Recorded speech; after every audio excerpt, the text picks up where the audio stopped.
The merciless wild. The heartless seas. When nature unleashes her cruelty, could you escape? Could you survive? These are the true stories of outdoorsmen, confronted by death, armed with raw courage and a will to live. They are the ones who beat the odds and return from their own fight to survive. A hunter vanishes in one of the most unforgiving hunting grounds in America. When stuff goes bad, you know, everything happens and it happens quick. And I only had like 30 seconds. A one-day hunt in the Florida Everglades turns into 4 days trapped in a living hell. Really getting eaten alive. He outwits alligators and snakes, only to suffer the deadliest of all challenges. It'd be easier just to give up and die right now. Hunting, fishing, and camping, often on his own, in the rugged hills of upstate New York, from the time he was a boy, have taught Jamey Mosch the crucial lessons of wilderness survival. I grew up in the city, but I just loved the outdoors, so that's what I did mostly, just hunt and fish. But I was always comfortable in the woods. In 2009, Jamey trades the familiar woods and streams of his home state for the semi-tropical southlands of Florida. But with him, he brought his love of the outdoors, which is how he met Matt Pepler while out fishing one day.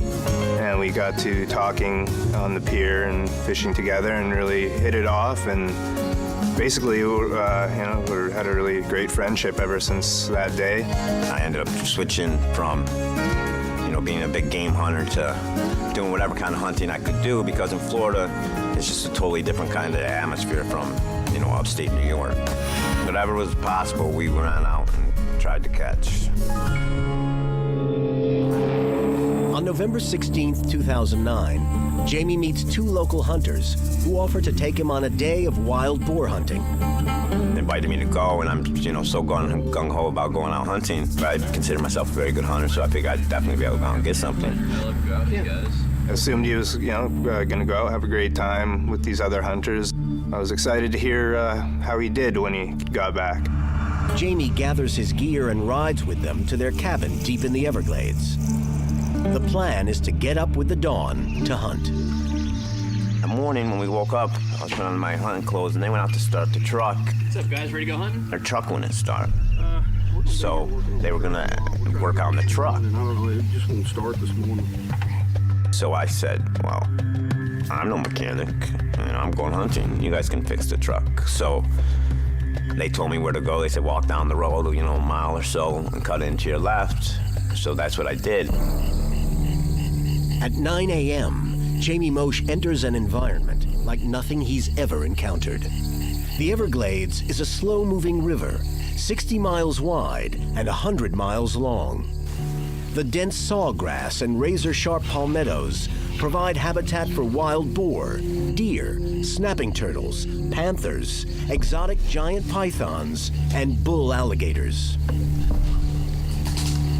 I had a 12-gauge Mossberg pump, compass. I had all my survival gear on my cell phone. I had everything that I needed. I had some water that day. So for the day, I was good to go. Jamey moves into the glades, putting miles between him and the cabin. It's a silent stalk through deep water and tangled vegetation, his mind on wild game.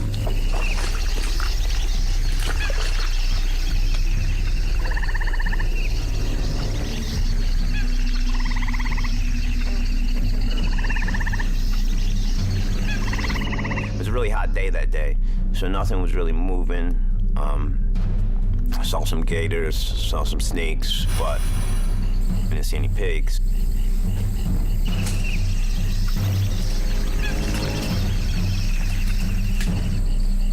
Deeper and deeper, Jamey stalks, undeterred. The Everglades is 10 times more harsh of an environment than upstate New York. I thought I could handle it. It wasn't a big deal.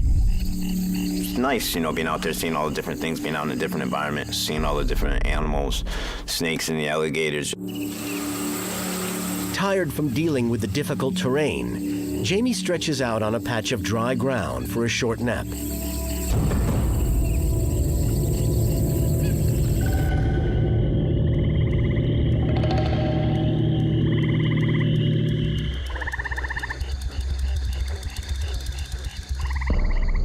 He awakens to the unexpected.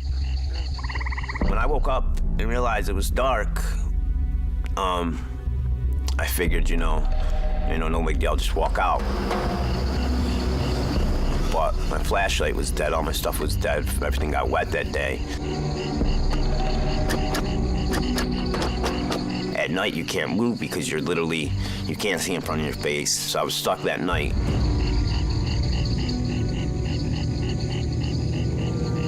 So I honestly didn't think it was a real big deal, you know. I've stayed out in 10 times worse conditions than this. You know, so I started a fire that night, had a fire, and, you know, I slept next to my gun, and it was nice.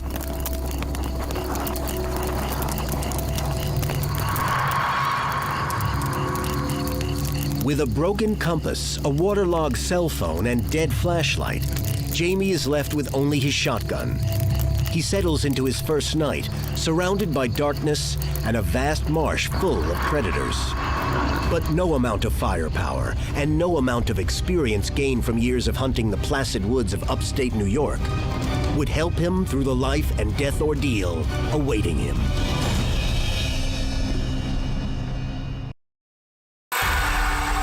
"30-year-old Jamey Mosch has brought his New York State wilderness survival skills to the foreign territory of South Florida. Deep in the Everglades, he is far from the friends he has come hunting with, having endured an exhausting day of slogging through sloughs, ruining his compass, flashlight, and cell phone. Now, darkness has trapped him till morning. It got down to like 47 degrees or something, which is pretty cold. People don't know it gets that cold in November in Florida. Jamey's last chance to be located by his friends is to fire off the universal backwoods distress signal. He fires 3 fast, 3 slow, and then 3 fast shots. And I heard 1 gunshot, you know, it seemed pretty close, but I was pretty sure where it came from, so I marked an arrow in the ground that night so I could walk that way in the morning, you know. When Jamey does not return to the cabin, the other hunters contact the police and report him missing. Now Jamey's other friends and family know he's in jeopardy. I didn't really know what to think. Obviously, I was concerned, but Jamey did have a lot of survival skills, and my assumption was that he probably did make a fire and camped out there, and he'd make his way back out at daylight. I was up before the sun came up, you know. I was cold, I was ready to get moving, you know, my fire died off. Had no food, no water. So I was ready, I was very eager, you know, to get moving. So I could follow the sun. As soon as it came up, I knew exactly which way to go. But thickets of sharp-edged palmettos and tangles of vines prevent Jamey from being able to maintain a direct path. Sometimes I'd have to take detours to go through because it was so thick you couldn't get through it. So you'd have to go in the water, and then I'd end up chest deep in water that I didn't plan on going through, but I had to go through it to get to the next piece of land. It's now been over 24 hours, and Jamey Mosch is beginning to realize the magnitude of his predicament. In this environment, when you get lost, it's not like New York where you can find a bearing where you have hills or find something that you can pick out and walk towards, you know, so that way you have some point of direction to go towards and you can keep following that direction. So this is flat. There's nothing to keep your bearings to know exactly where to go. With none of the usual landmarks common in his old hunting grounds to go on, Jamey is reduced to aimless wandering. He desperately tries to find some sign to point him back towards the hunting cabin. As the days progressed, I was definitely becoming more concerned. I felt that something must have happened to him. Jamey knows he's undergoing a role change. From apex predator hunting the glades, he has now become potential prey, vulnerable to everything from the charge of a wild boar, snakebite, being caught by a python, or the attack of a gator. But most of all, he is at the mercy of the environment. I'm walking through some water that's, probably 3 foot deep. I have my rubber boots on, they go up to my knees, and I'm stuck in mud. The swamp mud is acting like quicksand. And as I'm trying to take a step, my boots are coming off, and I'm just like sinking further and further, but I didn't want to lose my boots. Like an Ice Age animal caught in a tar pit, Jamey fights against the gluey mud. I'm sinking, I'm sinking, I'm sinking. Frantically, Jamey kicks hard to try and free himself from whatever is holding onto his boots. I'm mud up to my waist, and I'm stuck, and I'm sinking slowly in the mud. The tugging and kicking is churning the mud even more, and Jamey sinks faster. Even if he can escape drowning, he may still be trapped, immobile, for so long that other forces could take his life. I end up to water up to my chin. The deeper Jamey Mosch sinks, the closer he is coming to dying alone and lost in the heart of the Everglades.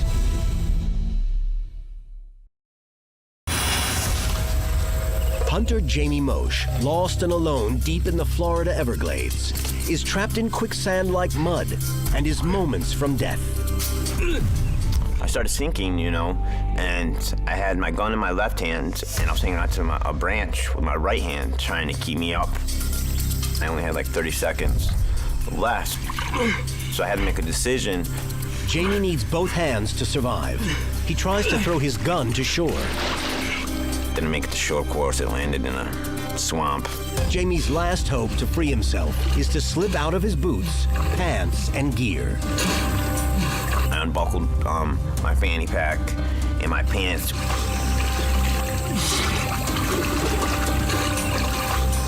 So I was able to get out, slip out of the mud, and then there's 3 foot of water on top, which I was able to swim to shore to get out of the quicksand. The desperate plan works. Half naked, caked in mud, and unarmed, Jamey crawls from the deadly bog. Once I was on shore, I took a breath and stuff. I wanted to get some of my gear back or get anything back.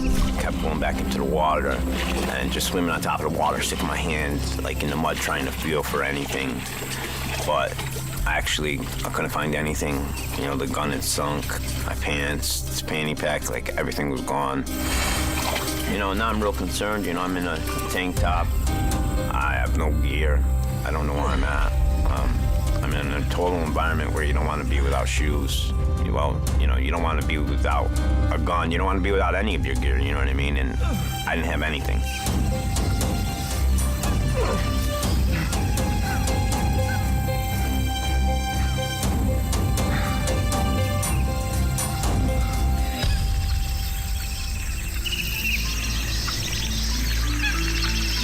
Jamey's physical predicament could hardly be worse. He is now 3 days without food or drinking water. His gun and gear and even his clothes have been lost. All he can see is unbroken thickets of sawgrass and palmetto. Jamey's ordeal is mirrored by the anguish his friends and family are enduring. Not knowing was definitely the hardest part.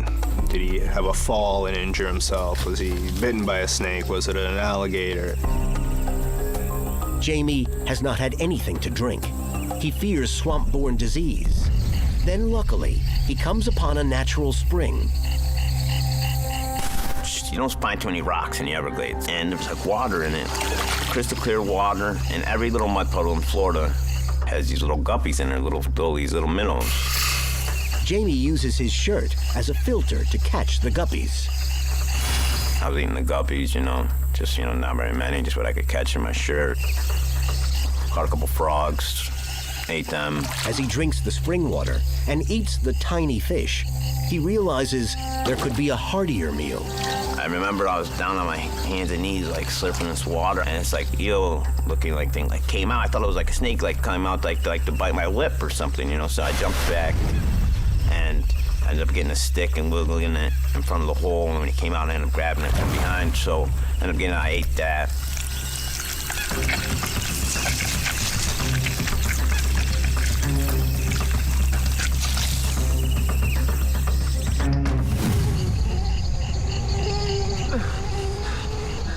It's now 4 days into Jamey Mosch's ordeal. He's been slashed by vines and devoured by insects.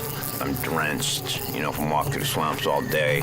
I'm caught up. The bugs are horrendous there. I was covered from head to toe. There wasn't one spot on me that didn't have a bug bite. Really getting eaten alive. Never seen anything like it.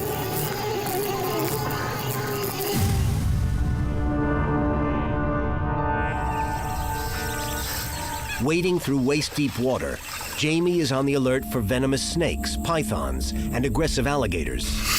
But the real danger is something unexpected that may halt the lost hunter in his tracks. I end up twisting my leg in some, and in between some branches, I popped my knee out. On top of all his other trials, Jamey now has to deal with a dislocated knee that may reduce him to immobility. He must take action. When you pop your knee out, it hurts really bad for the first 10 seconds when you do it. But after a half hour, it swells up so big, and it's pretty much like it's broken. You can't do anything, you can't move it. And I knew for a fact, if I don't pop my knee back in pretty soon, within a couple minutes, it's gonna swell so big, I'm not gonna be able to pop it back in. I'm not gonna be able to move, I'm just gonna be stuck. Jamey will have to treat his injury himself if he hopes to keep walking his way out. He braces himself. He must force his kneecap back into place. Blinding pain shoots through Jamey. Now, without a gun, gear, or a way to make a fire, he faces having to hobble on. Worse than all, though, is the spreading sense of despair. I've been going through this for days, I'm just thinking, I'd rather just die pretty much and do this.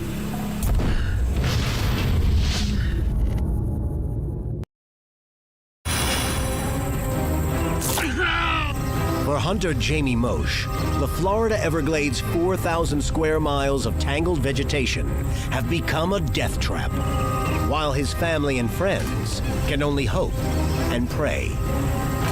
It was a very helpless feeling. All we could really do was talk to each other and try and keep our spirits up. And we had everybody here on the case, and there was so many people involved that he was going to be found. I was sure of it.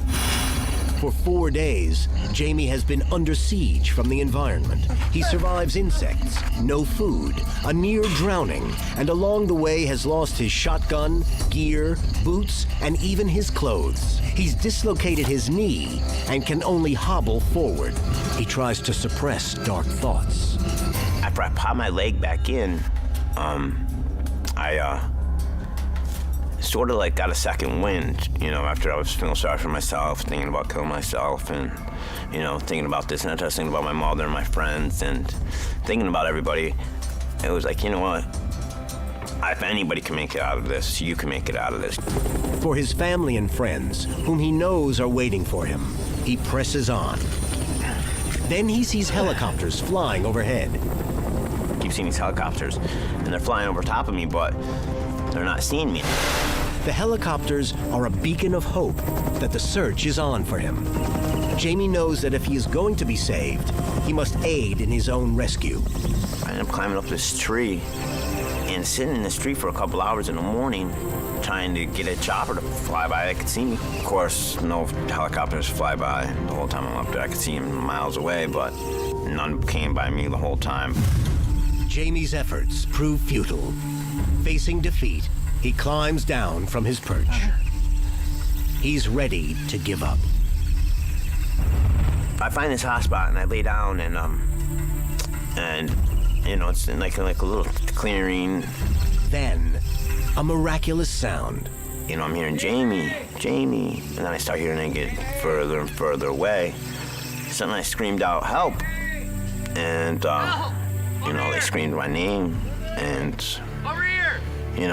I said, "Yeah, I'm Jamey," and they came over and they found me. I started crying and I busted out in tears. I was just so overwhelmed, that I was found, you know. Base, we found Jamey. He's banged up, but he's alive. Drained of emotion, Jamey feels true exhaustion set in as his rescuers help him from the glades.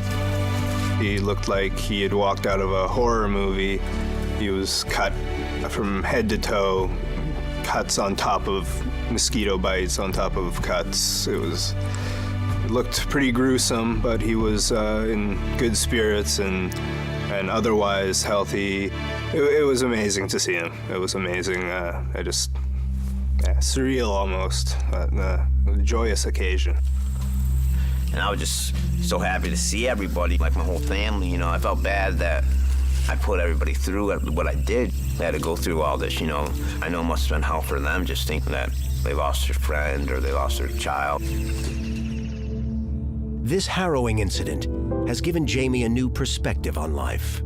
I definitely live each day with a little bit more love for life. I appreciate my friends and my family 10 times more because you really don't know what's going to happen the day after the next. So you got to tell your parents that you love them, tell your friends that you love them. If you learn anything, you know, of this whole incident, always be prepared, you know, and just remember anything can happen at any time.